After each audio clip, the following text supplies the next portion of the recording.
Well, all right. Welcome back to As It Should Be. Paul Berlino here. And, well, this is part two.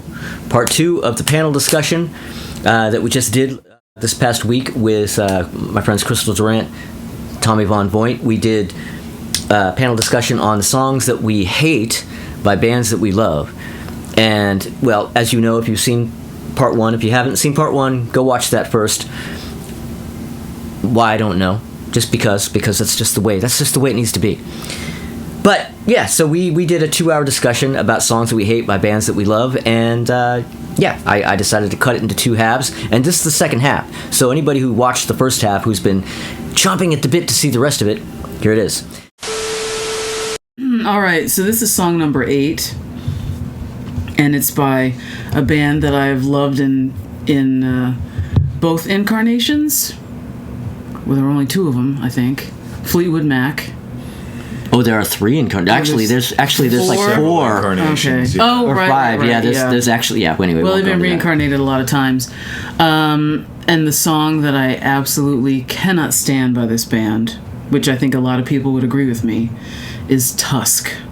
Oh gosh. Interesting. Yeah, the one with the marching band. Yes. Yeah. Okay. You know what?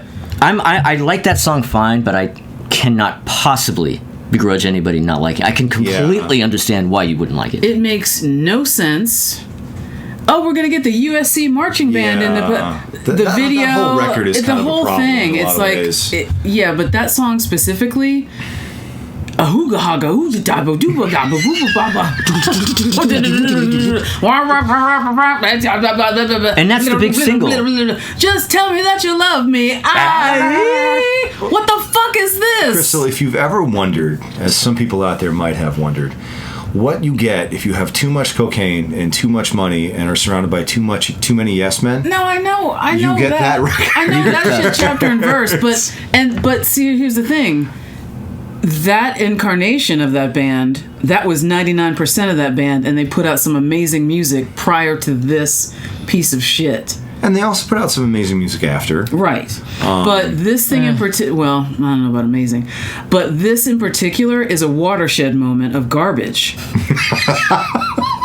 Well, I mean, just how much coke did they snort that day? All of it. Yeah. To get the USC marching band, and they're literally in the field, and Stevie with the baton, and that stupid video, like it makes no sense, and you can't even. Well,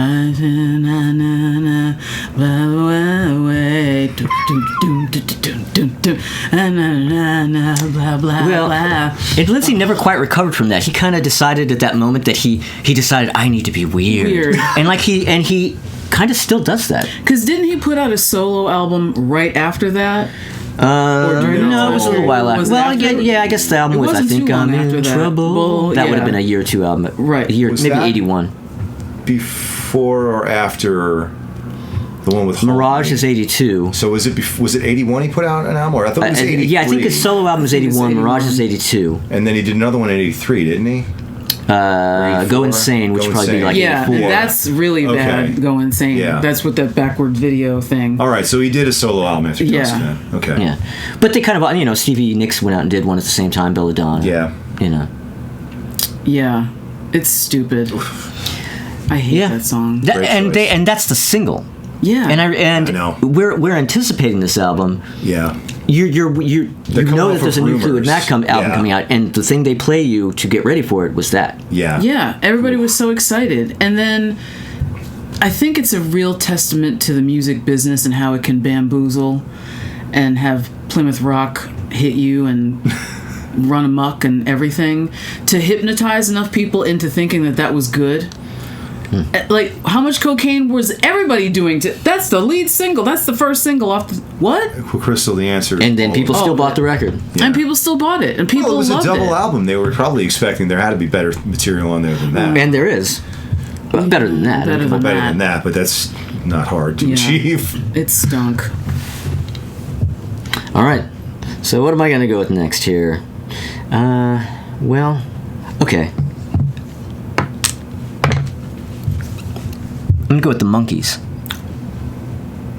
Whoa. I'm going to go with the Monkees. They were on my list. You know I love the Monkees. But there is a Monkees song that I really, really hate. out? D.W. Washburn.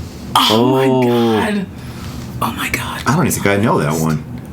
Oh, well, I mean, come on. D.W. Washburn. It's like a ragtime. Yeah, well, okay, so basically, shit. that is exactly the pinpointed moment when shit went wrong for them. Okay.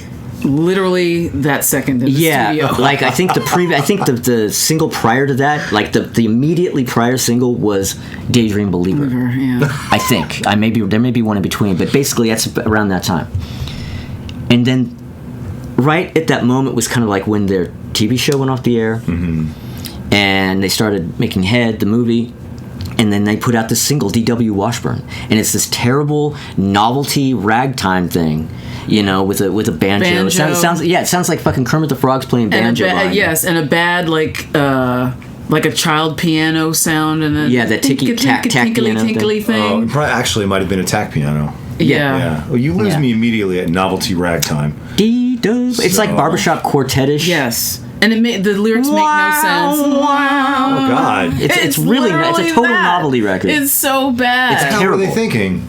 It's absolutely terrible. And they never recovered after that. Yeah. Damn. I mean, the time was kind of here, like it had arrived where they were going to start going down, but that had to have hastened it. So, all right. So if they had just never put that out, if they'd have gone from Daydream Believer, they were working on Head. If they'd have gone from Daydream Believer and the next single they put out had been Porpoise Song, how would it have worked out for them? I don't know how it would have gone for them at the time, but yeah, I give that a thumbs up. I would have loved that, but what was going on at that time with them in the studio and the network and all that shit, and I don't think kids would have been ready for that. Probably that would have been a leap to me. not. I think. Yeah, it's like they had turned down Sugar Sugar. That eventually went to Archie's because they thought it was too lame. But you guys put out fucking D.W. Washburn. I would have loved to have heard them do Sugar Sugar. It would, I mean, Sugar Sugar's lame, but I mean, if I was sitting there and deciding if they should do Sugar Sugar or D.W. Washburn, here you go, guys, Sugar Sugar. And now the longer that I'm thinking about it, it might have been their fuck you to everybody. Like, oh yeah, we're gonna do this. We're gonna do this lame single. Because the other song that I can't stand by them is "I'm going to buy me a dog." Well, yeah, that's earlier though. Stupid novelty song. Yeah. Cause I mean, I like that song, but that's when they didn't have a choice. Yeah. But yeah, D.W. Washburn. Oh Jesus, is that bad? Too bad. It's a suckfest. Too bad. All right, over to me. So let's see. All right, so. This list would not have been complete unless I put Kith on this list. Whoa, yeah! Oh, yeah! All right, everybody. Now, how many of you people out there really like Kiss? Yeah! I think there's some real bad songs in their catalog. And all of them are in the 80s. No. Oh, yeah! Okay, there's some in the 90s, too. No. Okay. All right, so listen, here's the thing about Kiss. I never thought that I was like a big Kiss fan. It's just that I kept on liking more and more Kiss stuff. And then I was like, finally, I was like, oh God, I like this whole run of albums from the 70s. And then I started diving into the 80s, and like the 80s is just like so shit on. And then leading up to me doing the 80s set for F-Bomb and 80s Kiss set, I discovered like there were like 24 songs I had to whittle that down from. And I was like, God, these songs all freaking absolutely kick ass. There's a lot of terrible fucking material they put out in the 80s. Mostly but there's Gene. also mostly because of Gene. But there's also a lot of really awesome 80s songs, and if you're into 80s rock and glam metal, which I am, there's a lot of real freaking killer stuff there. But the Kiss song that I chose is Firehouse. Ooh. Firehouse? What? Oh. Get the Firehouse! Oh my God. Woo-hoo! So let me explain. Oh, Paul is dead. Let me explain. Firehouse. I just killed Mr. Bertolino. Let me explain. Kiss Firehouse. Man. So I wrote, how do you choose just one? And how does anything top All Hell's Breaking Loose? I wrote, Firehouse is a rock song that moves at such a glacial pace that it manages to never actually rock at all. I feel like this is a track that best represents everything that critics hated about Kiss. Dull and plotting with stupid lyrics and what seems to be a cartoonish lack of self-awareness, all while somehow being a fan favorite for decades. Firehouse is a terrible song that people keep acting like it's a good song. And that makes me dislike it even more. And it's like they came up with the song and they're like, what's the perfect BPM for it? And they're like, great. Now let's track at 10 BPM slower than that. Well, now that brings me to what I was going to ask you. Do you hate the live version? No. Well, I mean, the live versions are different. I'm talking about the album version. Yeah, well, because I am wondering if it's the song or if it's that version. In general, they do give the live versions. Everything on the live gets a kick in the ass. Yeah, but I mean, but do you like? But if you hear it on the live version, you're like, oh yeah, I like this track. I don't like it on the live version. For me, it's a skip. But the album version, I hate. It goes from skip to I cannot stand this. Dude, this sounds like a joke. Like you guys cannot be serious. Wow. Like it's just the riff sounds like it was written by a freaking caveman. Like it's just bad. Welcome to Kiss. Yeah. Welcome to Kiss. And everything that you described, says stupid lyrics, plotting, blah blah blah blah blah. Yeah, but it's never. I mean, they're just hoisting those flags up and waving them triumphantly on that song. It's just like no, wow. You guys are proving the critics. But you know what though? I will say, Firehouse. I've always liked Firehouse. I don't love it. I probably wouldn't make my top 10 songs list. But I do, in my travels, run into a lot of people who don't really like that one that much. See, that's interesting. I had always been on the impression that was a huge fan favorite, and that made me even more baffled by it. No, you're not alone. In concert, it's a big fan favorite because he comes out with the fireman helmet. Yeah, well, you can't. Yeah. But sitting at home listening to it, I get it. Yeah. Yeah, that's a hard skip. Well, this is song number 9, really. I went to 10. I don't know how this is song number 9, but go ahead. Yeah, it is. Because I've numbered these things. Unless I skipped one, but I didn't. So, yeah. So it's the Beatles. Okay. And this is a twofer. All right. Oh, a twofer on the Beatles. Yeah. And the first one, the most egregious, is Rocky Raccoon. And the second one, Obla-dee, Obla-da. Oh, no. No. I'll let it. Do it. Rocky Raccoon. What the fuck is that? It's some weird blah blah Rocky Raccoon that boy blah blah blah blah. It's telling some weird story. Is it a real raccoon or some dude named Rocky Raccoon? The Bible, like, what is? It's this stupid bad story that he jammed some music onto it because he's Paul McCartney. Yeah, that's one of the songs that John, I think, would have referred to as Paul's granny bullshit. Thank you. That's Paul trying to be Dylan. Yes, exactly. Thank you. I was just getting ready to say that. He was trying so hard to be Bob Dylan, and he failed miserably.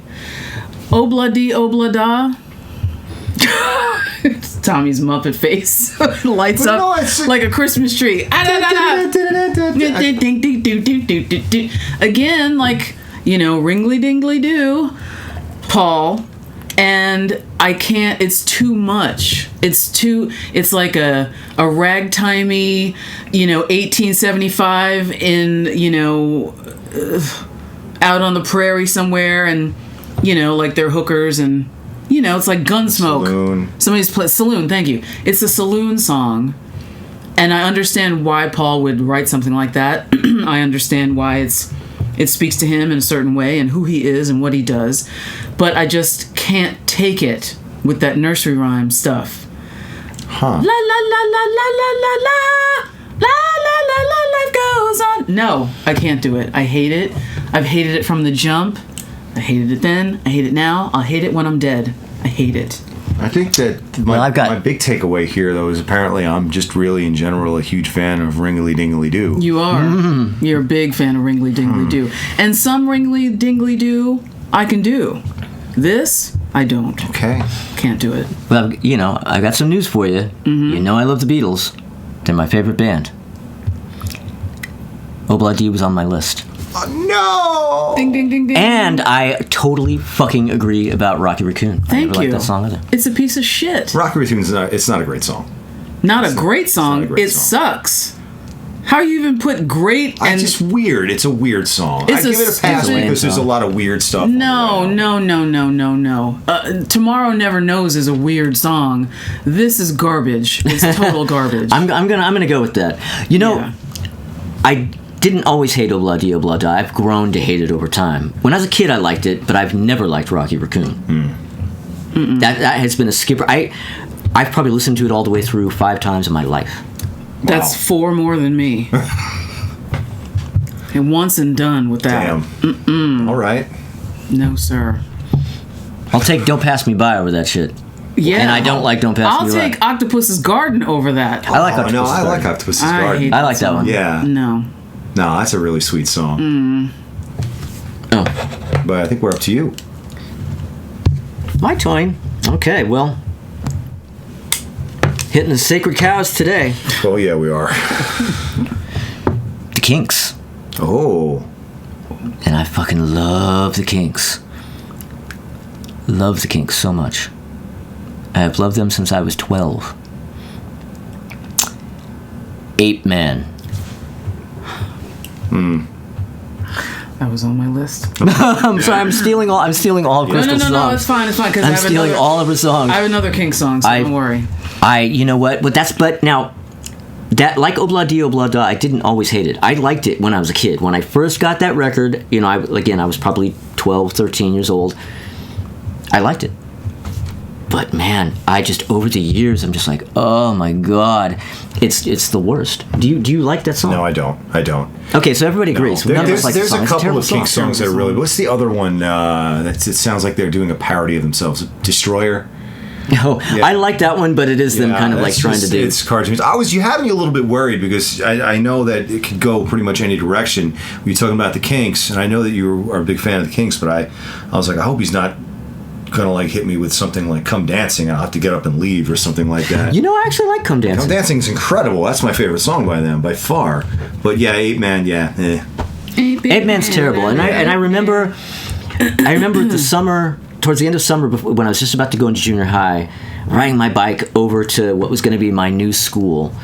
And it was summer, nobody was there, and I was riding around in circles in the quad. The one that we went to? The school that we went to? Did we go last time I was out there? We may have. I don't know if we went to that one. Okay. We may have. I don't remember. No, we went to my elementary school. Elementary, that's right. But I just remember going over there because I was so excited to go into junior high and riding my bike over. I had 10 speed and I rode around the campus like, wow, this is going to be my school next month or whatever. And that song was in my head and I'm just riding around singing Ape Man in my head. And I'm having this thought. It's 1982 or 3. And I'm thinking, I was fully aware at that moment, like I am the only kid my age who's could possibly be even know this song exists. Nobody that I'm going to be going to school with here is going to know what the fuck I'm on about with this song. And yeah, I'm sure that was the case. So, but I liked it then. Hate it now. Not anymore. All right, no Ape Man. Terrible. Ape Man got to go. But Come Dancing. I have my friend Brent hates Come Dancing. But he has a good reason. He almost died to the strains of Come Dancing. Oh, okay. Well, all right. He was fucking right. He had a friend. Yeah. He hated the song already, right? He already didn't like it. But then he had a friend who was fucking with him. Like, it was one of those nights where they were spending the night at his friend's house, and his friend started singing Come Dancing in his face, Come Dancing, and antagonizing with it. And then he got his pillow. And it had the pillow and put it over his face, and had his pillow over his face and was going, Come Dancing. And Brent is gasping for air and almost... He's smothered. Wait, but he wasn't. They were dumb kids. He didn't mean to smother him. Yeah, he was just fucking with him. But Brent is literally at a point where he's almost out of breath, and he had to like kick him like in the nuts or something to get him off. So he's like, I almost died to the sound of my friend singing "Come Dancing" in my head. Wow. Yeah, I think that's the only excuse I'll accept for disliking "Come Dancing." That is an amazing. But that's a valid one. Yeah. He is allowed to dislike that song. He's earned that right. But he disliked it to begin with. But I mean, it's like point of no return after that. It's like a scene out of a movie. Wow. My God. But anyway, so after all right. So over to me. All right. So next, so I had said, I had a series of favorite bands as I was growing up. The first one being Def Leppard, the second one being Aerosmith. So I'm going to hit you with some Aerosmith right now. Ooh. I'm going to hit you with Janie's Got a Gun. Oh! I knew it. Yep. All right. So, Tommy's notes from the desk of Tommy Von Voigt. absolutely beaten into my head at a time when I was otherwise a huge Aerosmith fan. This song always felt forced and contrived and catchy in a negative way. Some people out there might know what I mean. It's possible for songs to be really catchy, but bad catchy. Like, you hate it, you can't stand it, but it's an earworm. That's like the most insidious type of bad song. And like, Girl, You Know It's True. Actually, I like that song. Like, anyway, no, we'll just go. Okay, that's right. I forgot. We'll table that for now. I forgot who I'm talking to. Yeah. So anyway, it's catchy in a negative way. So of course it was completely overplayed too. I also didn't like the heavy-handed video. Even at 11 years old, it felt like it was trying too hard to have a serious message. They managed to top all of this a couple of years later with the song and video "Living on the Edge," though absolutely abominable. So yeah, Janie's Got a Gun. How did you forget about Pink? Oh, it's not well. It's best forgotten about. Yeah. So Janie's Got a Gun. I was getting really into Aerosmith. I was getting seriously into their 70s material. It started out with Aerosmith's greatest hits on cassette, you know. And then I started getting album after album on cassette from the guy that sold albums at the flea market. And then this was around the time that videos were constantly dropping for stuff off of Pump. But, you know, inevitably, I find that, like, if there's, like, an album that's really hot, at least I used to find this. Now there's no music industry anymore, so it doesn't matter. But I would find that, like, there would be, like, a couple of songs I would really love, but then the one that I was like, this song is kind of crappy, that would be the one that's inevitably the most massive hit, and MTV would play for, like, a year and a half straight, 5 times a day. Right. That was Janie's Got a Gun. At least that certainly was my perception of it. So it made a song that would have really just been, whatever, Janie's Got a Gun, skip, turn into a song that would make my skin crawl when it came on. When I would hear the opening strains of Janie's Got a Gun, I'd be like, why can't you just play the other side? God damn it! Yeah, just no. That weird little keyboard. No, Janie's Got a Gun. Yeah. No. So, yeah. You know, I'm not a big fan of that song or that era, but I actually don't hate that song. I mean, clearly I'm in the minority. I don't love it. I mean, I just got sick of hearing it all the time. I think it's an okay song, but now, it was just way take that overplayed. and then start out with not liking it to begin with, and then you I can get that. Yeah. Add somebody trying to strangle you or put your life, smother you to death. That's really all that it would have taken is just for that song to be on and somebody comes up and kicks me off my bike into traffic or something. That would have, something like that would have really put it over the top, I'm sure. Make it just a little less enjoyable. A little less enjoyable, yep. Okay, well. Oh, man. I think we're about to witness the literal end of my friendship with Paul and Tommy. Oh, no. Yeah. Oh, no. Oh, yeah. Do it. Come Dancing by the Kinks. Oh! I hate it. I can't stand it. Was that really on your list? Yes. It is really on my list. Can I tell you why I hate that song? Here's why I hate that song. Ray Davies. I love Ray Davies. Okay? But when his voice is so distinct, and when he sings, to me, it really creeps me out. And then he puts these affectations on it. So during the long bridge of this song where it's the ooh in the background, he's like, and then blah blah down by the garden gate and do do do do do do do do. Oh my God, I want to jump out of a window. I hate it. Come dancing, and him with the pencil mustache, super slick back hair. Slick back hair, disgusting. The video, I hate it. So gross. But I don't want to hear the Kinks doing that sing-songy song. That is not, and I'm not saying that they have to do, You Really Got Me all the time. I let them progress. I love the majority of their albums for a certain time period. But once they hit that, what album was that from? State of Confusion. Yeah, State of Confusion. I even hate that song. Whoa! Oh, I love State of Confusion. Right? You know what? I loved it at the time. I don't like it. I'm okay with it now. And that Come Dancin', I really cannot stand it. That is one of the last things I ever want to hear them doing, and they did it, and then it got drilled into all of us because of MTV. This is absolutely breaking my heart. I'm sorry, Tommy. This is the second episode we've done of this kind of thing, and this is the first time you're actually crestfallen. This is the first time I've actually that really That really stings. Wow, this song means a lot to you. Too personal. It really does. The song is so beautiful. I mean, there are moments when I've listened to Come Dancing, and I mean, it's almost moving me to tears. It's so beautiful. What? The song it's incredible, and then once you start looking under the hood, so to speak, and you realize that the song is literally, he wrote it as a tribute to his sister that died. Yeah. Who used to love to go dancing, and she died of a heart condition. I know that. I get. And then I'm listening to it, and like the story is that then they tear it down, and they're going to turn it into like a parking lot or whatever, and it's and like Pally. Yeah. I hate that word. I don't know. It's just. And when he sings it down the local Pally, I can't take it. I really hate it. I was 13 when that came out, and I didn't know what that word meant. I'm like, what is that word he's saying? Yeah, I was 17 and I didn't want to hear it anymore. I can't possibly make that song resonate with you the way it does for me. That's just not the way music works. It's just, oh God. I mean, I love that song so much. And I know the backstory, and I understand why that would like pull at heartstrings or whatever.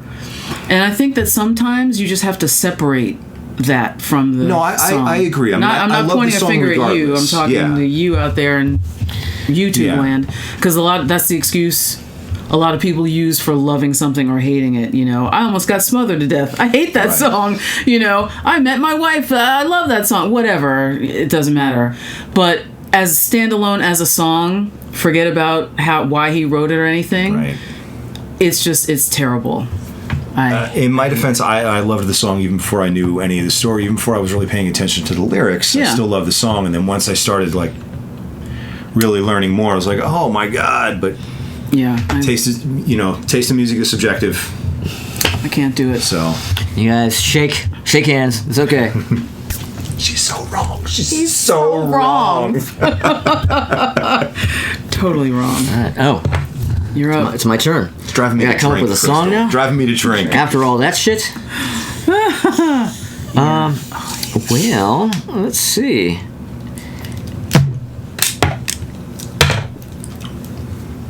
Uh-oh.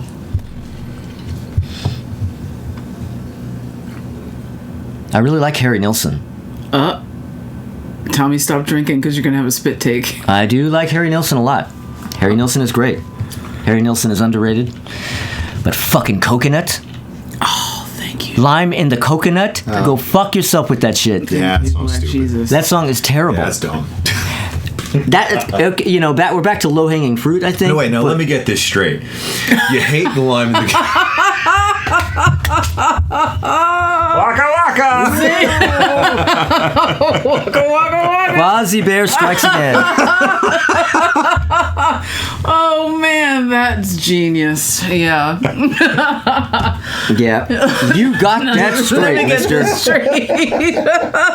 Oh, snap. Wow. Yeah, it's a piece of shit. It's terrible. Yeah, it's not. And that's his biggest. Well, Without You is probably his biggest hit, but what wasn't written. And that's by a him. cover. Yeah. But it's so funny. People like Nilsson and Barry Manilow, these people who are songwriters and great songwriters, have all their biggest hits with other people's songs. Sometimes it just works out that way. Lionel Richie too. Sometimes. It's just What like how much was he doing before he? Well, we know exactly how much. Yeah. This is yeah. We were discussing this on Crystal's podcast with Bowie. How much cocaine was Bowie doing? Oh, we know how much he was doing. Yeah, I said, what could he possibly have been doing? We know what he was doing. We know he was doing. How much could he? Oh, we know how much he was doing. A reasonable amount. Yeah. Yeah, lime in the coconut. So lime in the coconut. Fuck no. And honestly, that's from his big Nilsson Schmilsson album, which is like the big classic Nilsson album. It's one of my least favorite Nilsson albums. That everyone should own. It's what? Everybody should own that record. But not for coconut. It's not one of my favorite Nilsson albums. There's great songs on it, but I mean, there's far better Nilsson albums than that. True that. Sorry, you looked at me just as maybe Tommy disagrees. I don't know. No.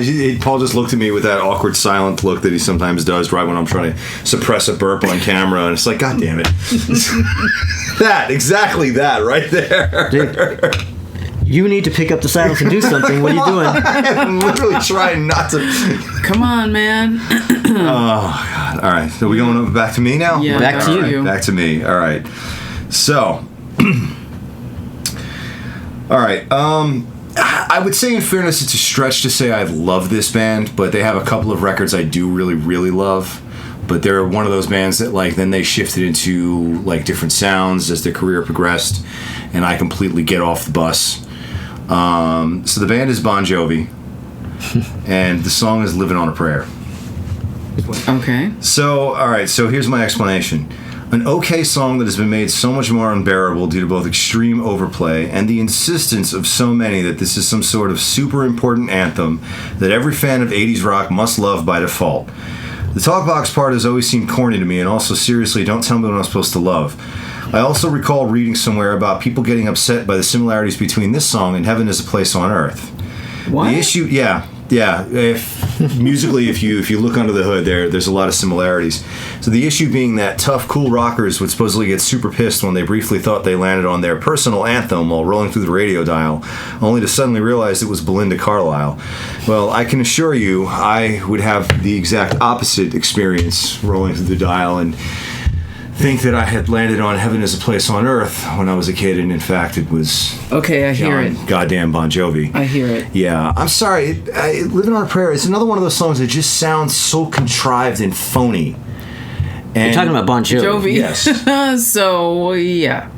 The New Jersey record is awesome, and Slippery When Wet is like basically an 80s rock masterpiece. Living on a Prayer, pass. And it's the one people are like, oh, you like 80s rock, Living on a Prayer. Like, God, fuck, stop with Living on a fucking Prayer already. I mean, it's at least it's not Poison, I'll say that. I guess you could give it that. Yeah. Well, how do you feel about She's a Little Runaway? I know, I always thought that song was I catchy. like that song. Yeah, I like that one.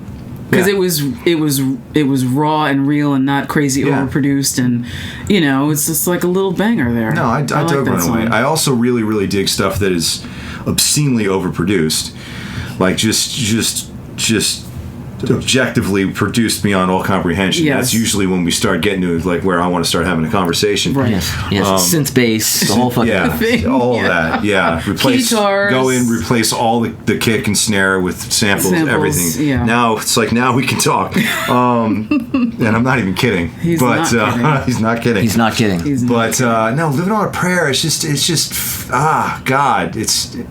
And now I feel like it's kind of like even turning into like a bad boomer anthem in some ways. Like you go out to like some fucking club out in Long Island and Living on a Prayer comes. You don't have to go that far. You don't have to go that far to hear that. I remember seeing. You can go to near NYU. You can go near Columbia. Any college campus. If they're doing a karaoke thing or whatever jukebox or iPod or whatever the fuck they have, that song will be on it, guaranteed. I remember going to see along with I Want to Be Sedated. She's a punk rocker. Yeah. I went to see Jesse's Girl at one point, and they sometimes throw that into their set because they basically have to by law. That makes sense. That makes sense. Yeah. But and then there's like that song starts. They're doing the opening groove, and I forget which one of them was singing it. So all you rockers out there, this is your anthem, and I'm like, it's not my fucking anthem. I know that you're required to play this goddamn song, but it is not my fucking anthem. I never agreed to Living on a Prayer. Hear that, Jesse's Girl. Yeah, Jessie Girl. It is not his anthem. No. Yeah, I also think that one of the reasons why I don't like it is because he's trying so hard to be Bruce Springsteen, telling a story. Yeah. Down by the docks, just... You know what? Actually, that reminds me. That got even worse for me when back in like 08, 09 when I was going to college, and I was working overnight on a newspaper dock, loading papers. Just to make some money. Worked on a dock. And people would come pull up and they'd be like, Tommy used to work on the dock. Tommy still works on the dock. And I'm just like, did you want your fucking papers or do you want to just go fuck yourself? Can somebody just smother me with a fucking pillow? One of two fucking ways. Yeah, really? Yeah. Wow, that is bad. Yeah. Oh well, sorry, Tommy. All right. All right, so this is the last one, and it's another twofer. And it is by the Rolling Stones and latter-day Rolling Stones, even though there's some early Rolling Stones I don't like either. But these two are the most egregious. She Was Hot and Harlem Shuffle. Oh, that is a very annoying song. I mean... Yeah. You're not going to get any blame from this side of the table. No one's. I just, what are you trying to do? What were they trying to do? I don't Suck. That's what they're trying to do.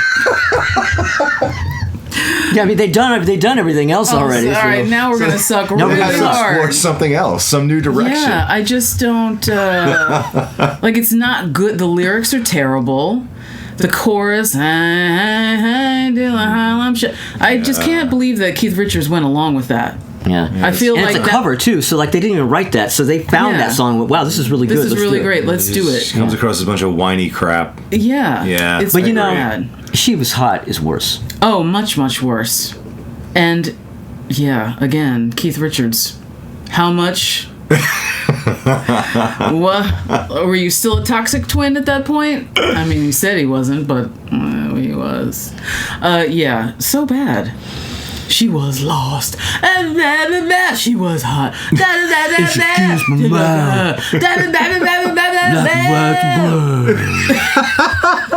Thank you. Well, Mick Jagger did this thing at that time where he would go, Yeah. like on the cover of the night. Ooh, yeah. On the night.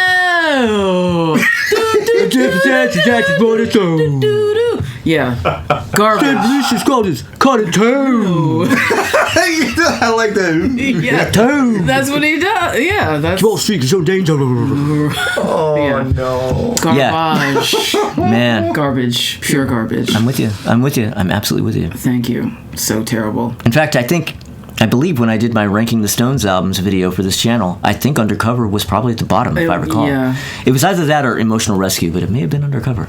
Now, Emotional Rescue, I love that song. But that video? Great song, shit album. Shit. Totally bad. Well, now back to you, Mr. Berkeley. Oh, it's back to me. Last one, Yeah. Back to me. I tried to get ready and I didn't get ready. Up, man. Let's see. Well, a lot of my list is... Again, this will probably be an edit. But for continuity, how are you going to edit it now? I've just blown your continuity. Nah, I don't care about that shit. Don't even worry about that. Edit schmedit. Okay. Well, this probably isn't as heavy a hitter, and a band I really like called the Stylistics. You know, who doesn't like the Stylistics, right? A lot of great hits in the 70s. A couple of good albums. A lot of albums that aren't that good, but they have one song that I fucking hate. And I think you know what it is, because I know what it is. Rock and Roll Baby. Oh, I have that album. Yeah. I hate that song so much. And yeah, it's just this really bad, just sort of cheesy attempt to be upbeat that just sort of falls flat. Dun, dun, dun, dun, It's dun, diametrically dun, dun, opposed to who they are as a group. It's like when Bread tries to rock. Yeah. Oh, you don't like Guitar Man? That song doesn't rock. I do like Bread, and I do. They get so. I like Bread, and I like Guitar Man, but no, they have some songs like, you ever heard Mother Freedom? Oh, okay, all right. I get what you're saying. You know, like that's, yeah. and I do kind of like that song too. But that's them truly trying to rock. Where you saying where it just seems like they really should not have even like shown up to the studio. You're just like, what? This is not in your wheelhouse, guys. Yeah. And it isn't even so much that they can't carry off an upbeat song. I think the song sucks. Yeah, the song is bad. And you know, I've always hated that one. And I mean, they have so many great singles. I mean, you make me feel brand new. You know, and good. I mean, you could easily make a full album of just like their best singles, and call it something like Greatest Hits or something. Hits, yeah. And you know, somebody should get on that at some point. It's a great idea. It'll sell. It'll sell big. Yeah, I don't think there is one. But leave off Rock and Roll Baby, because that is going to be. That's going to be the shit track. That's going to be the Lord. Or My Thing. Or the My Thing, or the, you know. Yeah. There you go. All right. So over to me. So I gotta give a number 10. So as we talked earlier, I had trouble with this list. I had 8 really solid ones. I had one that I could throw in for an emergency. And now this is my emergency one. So I'm gonna go with the Beatles. Ooh. I'm gonna go with the Beatles. So the Beatles is one of those groups. It's like, you know, I almost don't really feel like it's even fair putting anything by them on here, only because they have so many songs that are so incredible Like, I almost want to give them a pass. No. On a couple of If a song sucks, a song sucks. A song sucks. So I get it. But I struggle with this. Because at first I was like, well, I guess I could really go, super easy and put something like, my name, look up the number or some crap like that. And then there Talk about low-hanging fruit. Yeah, talk about real low-hanging fruit. And then there was, of course, Within You, Without You, or whatever the hell it is. I never cared for that. Like, we get to that point in Sgt. Pepper's and I'm like, whoa, what just happened? Oh, no. Did somebody switch the album out and I wasn't looking? And then we get back on track again. But I'm going to go with one that's just not actually even a song. And this is the reason why I didn't want to really do this, because I feel like this is cheating. But I'm going to go for it because they were serious. They didn't do this as a joke. It wasn't a prank. It wasn't something that they did just as a gag for their own personal use to play at parties. But I'm going to go with Revolution Number 9. I'm going to go with Revolution Number 9. I get that it's a sound collage. It's experimental. But come on. I mean... Well... And to be fair, they weren't serious. John was serious. Well, that's enough seriousness for it to warrant me calling it out for what it is, and that is a waste of grooves. Yeah, I mean, Revolution Number 9 is Revolution Number 9, and I never really liked it much as a kid, but I actually kind of grew to like it because it's kind of creepy. It is creepy, and it's pretty incredible that they did that, because the amount of work that it would have been required to do that in 1968 compared to how you could do that now in like 10 minutes on a laptop or a phone. Yeah, but it's just... I feel like it's not randomness. Like, I feel it kind of takes you... it gives you feelings, you know what I mean? It isn't just random shit. Well, if it's giving feelings, it's giving me all bad feelings. It's giving you gas. It's giving me gas. No, what's giving me gas is I've had 2 things of ginger ale. Schweppes ginger ale gives you gas, guaranteed. As it should be, brought to you by Schweppes. Extra gassy raspberry ginger ale. I swear to God, this looks like I'm drinking Fabulosa, first of all. I understand what you're saying, but I'm with Paul here because it does sound kitchen sink-y and all that jazz, but it really does. It's not a song, but I think that there's an arc there. There's an arc. It's continuity, and it takes you. Yeah, it could also you go through phases. It could also be that you're just used to it, and the brain has a way of finding order in chaos when there's no actual order there. Are you saying there's something wrong with my brain? Yes, you heard it here first. There's something wrong with Crystal's brain, and as it should be exclusive. Yeah. No, it's a thing. I forget the actual term for it, but our brains will find patterns where there aren't patterns. A perfect example of that is the whole sync up of Dark Side of the Moon and Wizard of Oz. That's actually not intentional. It's all coincidence, but our brains are finding it syncs up even better than it actually does. So we'll find patterns in order in complete chaos because our brains need to. And I think Revolution Number 9 might be a good example of that happening. I don't know for sure. Obviously, there's science behind this, of which I do not have the medical background to actually profess to be an expert, but that could be what's happening. Whereas for me, I think I've listened to Revolution Number 9 maybe about 3 times in my entire life. Once when I was in high school and I was getting into the White Album, and I was like, oh no, that's not going to do it all. Oh good, CDs, this is a wonderful technology. Skip. Oh good. And once, like more in my 20s, I was like, what the hell was that nonsense? And then once... last year we were doing a Beatles discography run at home and we had to listen to everything and got to Revolution Number 9 and we got to the end of that and I'm like, God almighty, what the fuck? So I'm sorry, but it's just not happening for me. Right. Yeah. I mean, I can't blame anybody for not liking it. I mean, that's definitely not one of those, like, with no quarter where it's like, what? I mean, I would almost expect somebody not to like it. Yeah. I've just kind of grown to... You appreciate not like it, just to understand it more and appreciate it, and it isn't just like complete. It isn't a head scratcher to me like it was when I was a kid. Like I'm like, okay, I'm not going to put it on and groove to it, but I get it now. Yeah, I don't feel you. I would say when you talked about it being creepy, to me, hearing it when I was young, that and Glass Onion. Oh, for some reason, I was in my room at night. Young, and the lights were off and I was in bed and I was reading a book with a flashlight under the covers in case my parents opened the door. The classic. Because I'm a dork and I had to read. And I had my AM radio on and Glass Onion came on and I was like, and it was like, look into a glass, and I was like, what is happening here? And all of a sudden things got creepy, and I made the mistake of turning out the flashlight and just kind of laid there like, oh man, what is happening? And it really freaked me the fuck out to the point where I had to like turn the radio off. Well, there's that ending part too, that sort of the Mellotron strings thing. And that's like the punch to the gut. Yeah. And I couldn't listen to that song for years after that. And then the next time I did, it had to be broad daylight, right, so with the windows open, with people around. And then I got right with it. But I had a very similar experience like that when I was really little, listening to music in my bedroom at night, all the lights off and everything like that. Yeah. It was a Hall & Oates record, but it was the same thing that happened to me. Yeah. Which song? I forget which song triggered it, but it was the H2O album.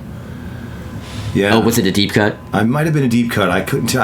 Honestly, it's been far too long to tell you which one it was that did it, but that was the album. My dad had the cassette, and I was like, "What's this cassette?" And put it.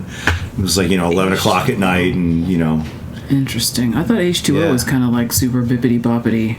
No, I don't remember what song it was. It would have been, but that was the album. That's weird. All right, so that's it. That's our epic long video. I don't know if I'm going to do this in one long thing or if it's going to be in parts or what. I haven't decided yet. You'll know because the video won't be 2 hours long. And if I am going to do it in increments, I'm probably going to cut in the middle with something that I'm going to shoot after this when I'm by myself saying, hey, we're ending this and we're going to do another one. You know what I'm saying? So that's that. A segue. Yeah, it's a little segue or whatever. And I will say that I have, when Paul brought this up, I struggled, and then they just flowed out of me, and I do literally have like 50 songs. Wow. And like one quick little honorable mention is the Spinners' Rubber Band Man. Oh yeah, that's an annoying song. I don't like that one, and I can't stand those early 80s covers. Working my way back to and Cupid. Yeah, terrible. That's those are incredible. I love both of those. The medleys. No, you are. God, you're. Oh wait, what? Why bother? On the next episode of As It Should Be, what's actually wrong with Paul Bertolino? He was actually, the next episode was going to be ranking all the Banana Splits records in order, but we're going to go into the Spinners' big medleys from the early 80s. Because then we're going to have to start talking about Stars on 45 or something. No. And we can't do that. Yeah, we can't even do that. No. And those early 80s Spinners hits are akin to Stars on 45. They are. They're totally. Because it's the same beat. But anyway, so there you go. You got an extra. You got an extra there. But anyway. Anyway, thanks everybody for watching these long-ass videos, and thank you for subscribing. And if you haven't subscribed, subscribe. Do it now. And if you do subscribe, click the little bell because you're going to want notifications. Ding-ling. And I appreciate the comments. And I've been getting a lot of comments lately, and that's really cool. In fact, I'm really behind on responding to them, but I do read them all. So even if I don't respond, I see them, and I make snide comments at you. No, but I'll be getting on that. But anyway, well, until next time, see you later. Bye.